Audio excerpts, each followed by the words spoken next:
Bonjour, bienvenue sur la capsule de Global Ferry Immigration. Je suis Charlemagne Mfera, spécialiste en droit d'immigration et le directeur de Global Ferry Immigration.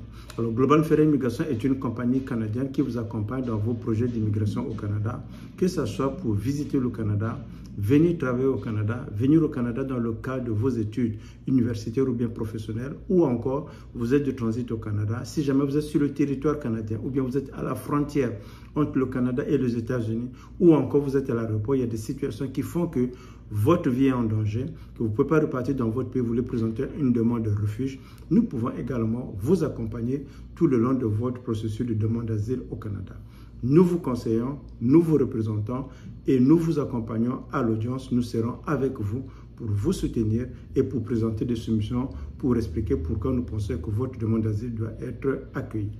Alors, dans le cadre de la capsule vidéo d'aujourd'hui, nous continuons déjà les capsules vidéo que nous avons déjà mis en place sur les demandeurs d'asile en vous donnant plus d'informations sur qui est un demandeur d'asile.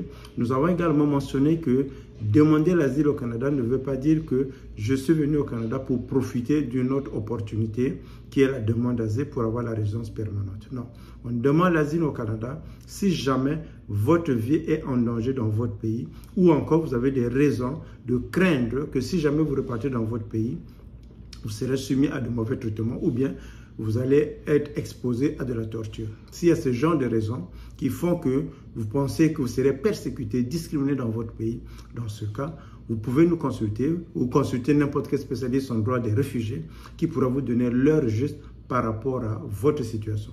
Est-ce que vous devez présenter un refuge ou bien vous ne devez pas présenter la demande d'asile au Canada parce qu'au Canada, il y a d'autres programmes qui existent si jamais ce n'est pas un programme pour demander l'asile au Canada. Vous avez par exemple la résidence temporaire, vous avez la résidence permanente, vous avez le parrainage, vous avez la considération humanitaire.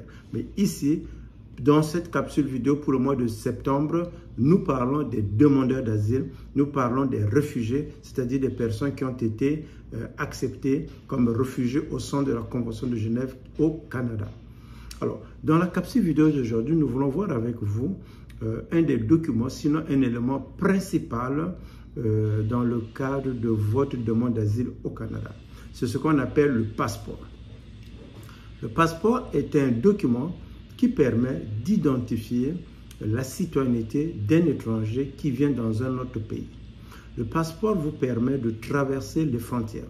Le passeport permet de prendre l'avion, évidemment si on a un billet d'avion, parce qu'on met le visa sur le passeport et vous arrivez dans le pays où vous allez partir.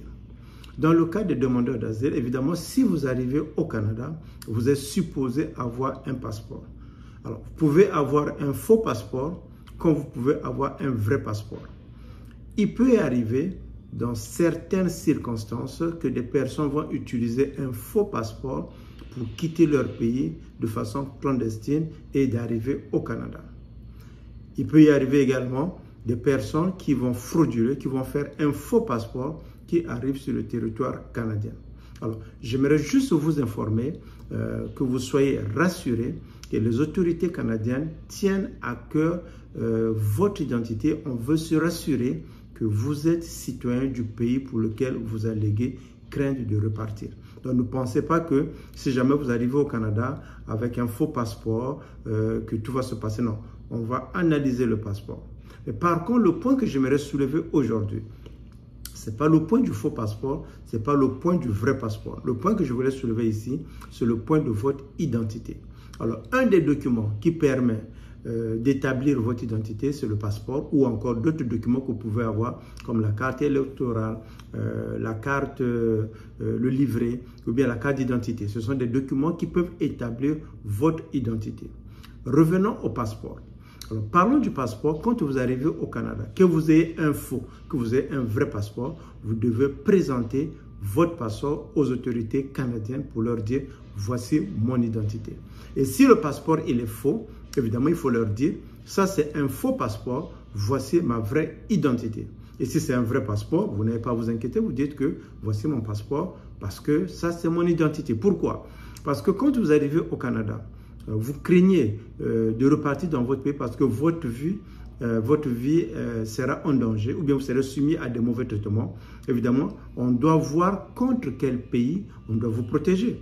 Alors, si vous arrivez au Canada et que vous avez déchiré votre passeport, que vous avez caché votre passeport, que vous l'avez jeté, que vous l'avez mangé, que vous avez fait tout ce que vous voulez pour venir au Canada sans passeport, alors il sera vraiment dangereux pour vous et pour les Canadiens parce que on s'entend que vous ne pouvez pas rentrer dans un pays sans avoir une identité. On doit savoir vous êtes citoyen de quel pays parce que vous représentez un danger et pour vous-même et pour la société qui va vous accueillir.